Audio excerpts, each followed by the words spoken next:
We're going to start out this evening with Mike Boschetti, and this is a real treat and a privilege. I love to introduce Mike because I've known Mike for probably 30 years or so now. Neither one of us had any gray hair when we started the life skills, when we started together. We hadn't done life skills that long.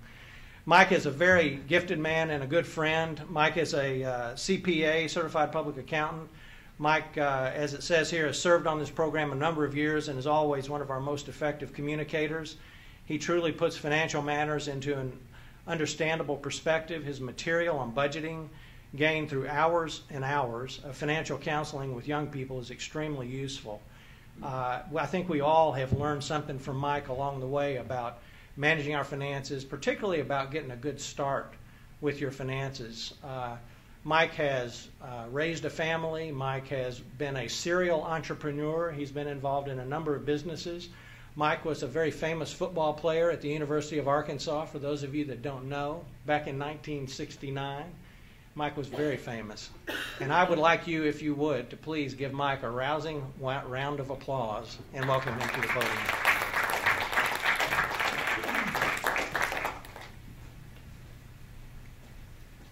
Famous is clearly overstated, by the way. I do want to give you a little bit of financial perspective tonight. And you can get financial information about anywhere. In fact, as you go to your local bookstore and you go to the place for personal finance, you'll see all types of topics.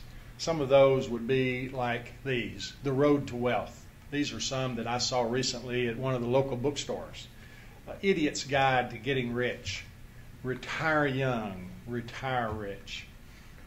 Weekend Millionaire Mindset, and then one other, the 1 Minute Millionaire. I like that one in particular. But it's interesting, as you pull any of these books off the shelf and start looking at them, what you'll find is some pretty common financial principles, because they're really pretty basic what they are. They put them in nice packages with nice labels on the nice covers and so forth, and great titles, but it's pretty basic. And really, if you want to get rich, if that's your objective, I can tell you how to do that here in the next minute, and then it's over if that's your objective. And that is this: if you spend less than you make over a long period of time and get some wise counsel and invest that and benefit from compound interest, you will accumulate a lot of money. I would venture to say you will be rich. But the question is rich the objective? Is that really what you want to accomplish? You know, one of the richest men, in fact, the richest man in the world at the time was John D. Rockefeller, founded Standard Oil Company. And one of the statements he made was this: I've made many millions, and they have brought me no happiness. And we know many stories of that when we know people that we know and others that we hear of. That's not the key. So what is the key? So I tried to figure that out for myself, as I'm certainly not towards the end of my life yet, but I just projected ahead. I said, all right, what happens if I'm at the end of my life and I'm sitting on my proverbial back porch with my proverbial rocking chair, thinking back through my financial life, what would I like to see? And I came up with 5 principles. And that's this: I'd like to see that I had provided for my family. Now, obviously, that is quite subjective. What level of provision is a question in there, and that relates to some of the others that I'll get to in a minute. I'd also like to see that I train my children in financial matters so that they could manage the money as that they earn along the way. In fact, now I've got 4 adult children, and I can look at them, and each of them are pretty mature in the way they manage their money, and that's really a joy to see that. I'd like to see that I had shared generously with others, and I'll comment about that here in a few minutes. Certainly it would be good to have enjoyed the fruits of my labor. I mean, you work hard. The idea of enjoying that, I think, is very practical and very noble, in fact, as long as it's somehow balanced with contentment. You know, there's a question we ought to answer is, just because I can afford it, should I afford it? And that's a question only you can answer, but you want to somehow balance this contentment with the idea that I want to enjoy the fruits of my labor. And then as a Christ follower, I would also add that I'd like to see that I've pleased God in the way I managed His money, because it is His money. So that is the objective, in my opinion. That would be financial success. Now, how do you attain that success? I liken it to a journey. Just think about any journey. Just imagine as you finish your schooling here in a few weeks, I guess, maybe before residency, you take a trip. You go on a vacation, if you will, before you start residency. What do you need to do? There's five pieces, I believe, in order to have a successful journey. The first one is, obviously, you need to know where you're going. You're going to some tropical island maybe or something of that nature. It's important then to know how you get there. There are certain steps. You need to fly to Atlanta and change planes, and when you get to your location, rent a car, or whatever the steps are. But each one of those are important, and you need to follow them in order to attain your destination. And then there are what I call rules of the road that need to be followed. If you don't follow those, it can not just delay your journey, it actually may terminate it completely. For instance, what happens if you carry a gun on an airplane? Well, that's a rule that you need to follow. It is crucial. And then there are certain what I call points of interest. They don't carry the weight of a, quote, rule, but if you don't enjoy the historical sites or the waterfalls or whatever, then you don't really enjoy the trip as much as you could. And then finally, you need some tools. You need some journey tools, I call them.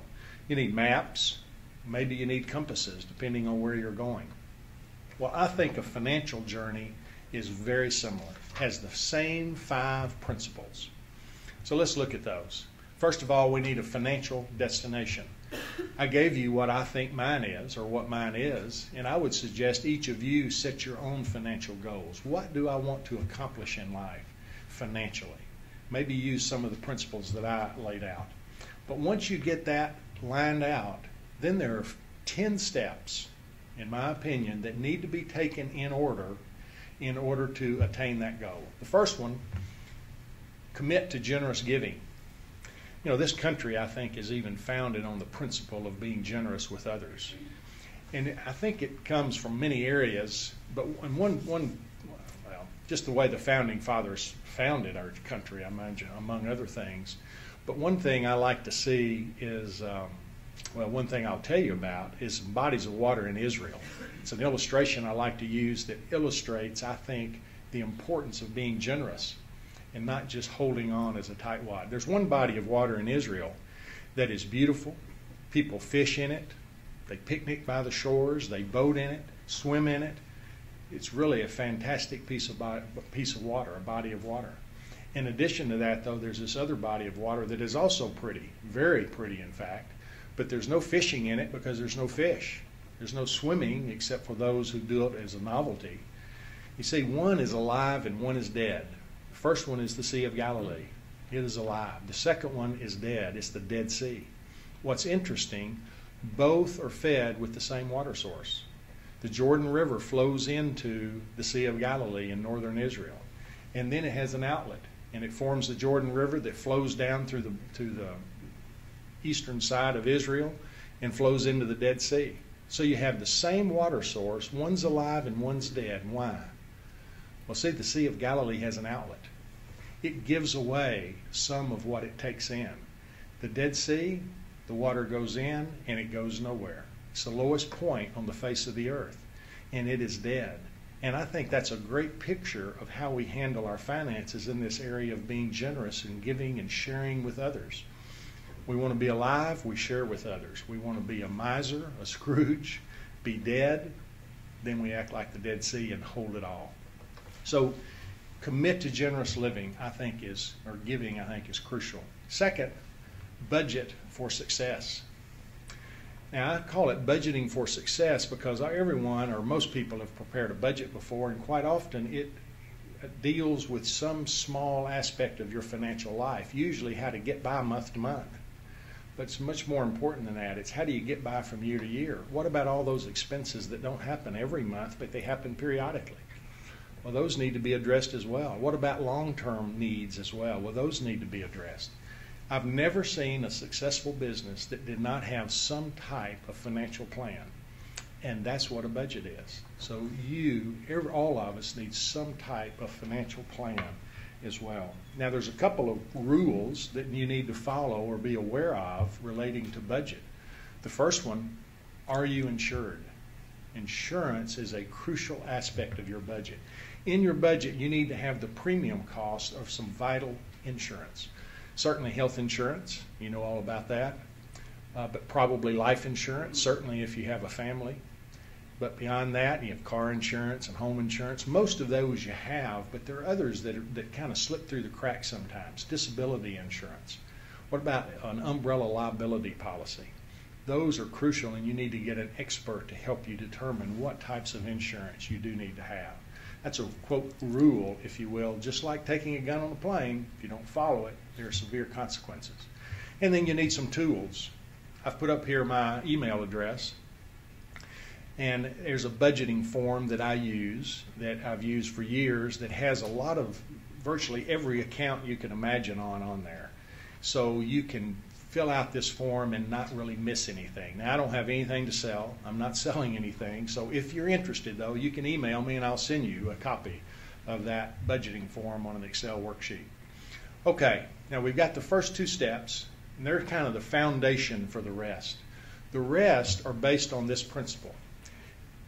Just imagine you have a budget, and in that budget you spend X amount and you earn Y amount, and there's a difference. And for simplicity, I'm going to say $100. $100 a month that you have extra over and above all of your requirements. What do you do with that first $100? Well, the first step, I would say, is you need to build a short-term emergency fund. Now, we're talking about fairly small amounts here, $1,000, $2,000. It's not nearly enough to have in an emergency fund, but it's a start, in particular, if you have a need according to step 4. Step 4 is you then use your funds, you're at $100, once you have the emergency fund, to start prepaying any high interest rate debts, credit cards in particular. Now, you have the minimum payment built in your budget. You have to have that in order to make ends meet. But now we have $100 extra. Many people, that first $100, want to start paying on those credit cards, getting them out. Well, I like that idea. You want to start paying on them. But instead, set up this short-term fund first, because what happens if you don't is you end up having another emergency and you end up going right back to the credit card with it. Set up a little short-term fund, pay off the credit cards. Now, once you've done that and you still have that $100, what are you going to do next? Well, before I do that, let me talk about one of the points of interest related to that. Why credit cards are so dangerous. They're so expensive. Let me ask you a question. Imagine for a moment you have a $5,000 credit card. You decide you're not going to use it anymore, so you cut it up, throw it away, but you still have to repay that debt. And imagine it's a 20% interest. Every time you get the statement, you see what the minimum payment is and you make a payment, make that payment. How long will it take you to pay it off? Anybody want to have a guess? If you can tell from that chart, it's a little bit light, 45 years. Even a $1,000 card takes 20 years to pay off if all you do is pay the minimum balance. Now, over that 45 years, you would have paid $14,000 in interest on that $5,000 credit card. So debt is very expensive, especially credit card debt. That's a crucial point to recognize. So you want to establish the fund, start paying off that debt. Now what do?